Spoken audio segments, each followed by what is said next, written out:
name is Len Xiang, Len space Xiang. My full name is Leonard Datus Taylor Xiang. Having a bloodline name like Xiang, that meant a lot to me, so I incorporated it into my name. It's also the X factor there, so almost like Leonard X kind of thing. I got my own Leonard X kind of thing going on, so I'm really excited about that. Also, I'm a musician, professional musician, and singer, and entertainer, and actor, and all that other stuff. And I screenwrite, I write songs, I compose, everything under the sun, entertainment. I'm not waiting for a label to come to me. I used to do that back in the day, so now I just put my stuff on Front Street. The best way to get myself out there is getting on the train and busk. Busking is when you're singing on the train for donations and you're getting, rather people give you donations or not, I do it strictly to, change people's perception. The money is the reward, man. People giving me a little couple dollars here and there, man, that's the beauty that comes with it. Dick James inspired me because he's the first busker that I met that we were actually friends, and told me where to go, how to go about doing it, the times that I should try it. And it took me a couple months to get the nerve up to do it, but once I actually got out there, I didn't have the guitar yet. I was just singing a cappella. And once I got out there, the first time was for Christmas. I didn't have any money to get my daughter any presents. And I went in the train station strictly out of just hunger, man. I was hungry. I wanted to also give my daughter some presents. It was the most important thing to me at that time, and I had no other way to do it. And I went into the train, and I sung, I don't know, for a couple hours, just a couple songs that I knew. And I'll never forget, man, I made $75. I was there for a few hours, but I made $75 singing Christmas tunes or whatever came to my head. And I was able to get a big tree and get her a couple presents, man, and my stepdaughter too. I never forgot that. That moment changed everything, because it was like, wow, I can actually do this. The effect of watching people go from having a bad day or whatever they're thinking about and come to you and say, yo, man, that was amazing, you just made my day, blah, blah.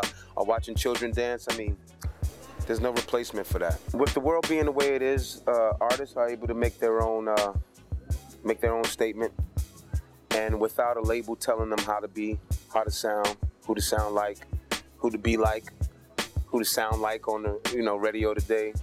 And so with that, I get to be raw, I get to be honest, and get to be most of all myself at all times.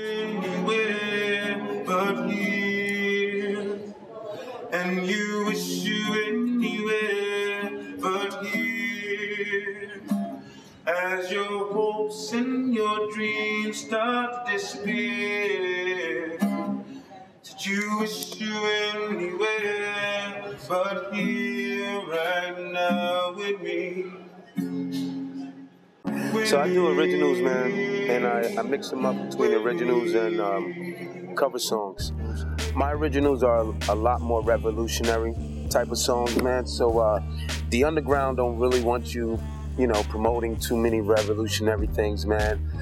It's one way to get yourself kicked out of the train system. Words like freedom, rebel, stand up against the system, these are certain words that they really don't want you to use, because it inspires people to do what they don't want you to do, what they don't want people to do, which is stand up against a system that's in place. I've been maybe about 15 states now, just strictly off of my art. The best part is that I love doing it. And then I picked up the guitar, started teaching myself how to play.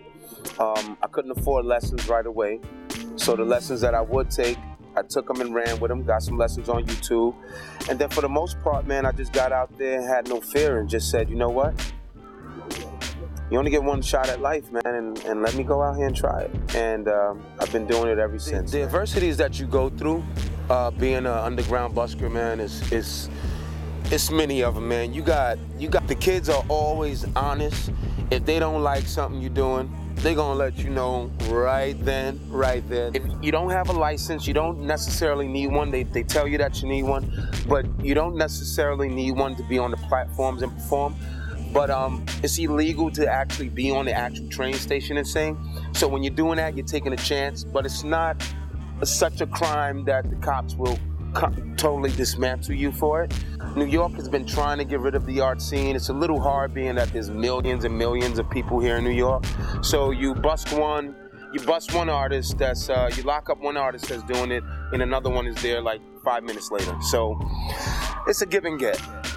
But the most part you deal with is keeping your energy positive, because you're gonna run into so many negative people. You walk past white people and black people, it don't matter what color they are, they might not want to hear your mouth at that moment. They might be going through something. Somebody might actually walk past you and go to hell. Shut the hell up. And don't want to hear that. Can I pay you to shut up, please? You have to worry about people snatching your money. Sometimes, somebody might see your money sitting there and be bold enough because they're going through something and say, hell, free money. Let me see what happens. So there's a lot of adversity, man. The biggest one for me is staying on a positive note at all times, no matter what happens, because when your energy goes down and you're negative, everything else follows. Now you're not making people happy. You damn sure ain't making no money. And you're not inspiring anybody. You're just putting out bad energy and getting it in return. Don't let reality or what the world's reality tell you what happiness is. Find your happiness. My happiness is doing what I love to do and supporting my family.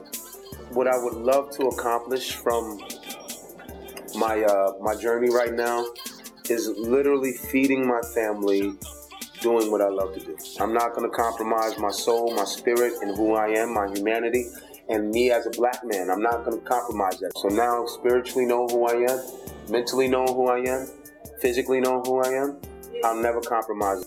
And yeah, that's real. That's real talk.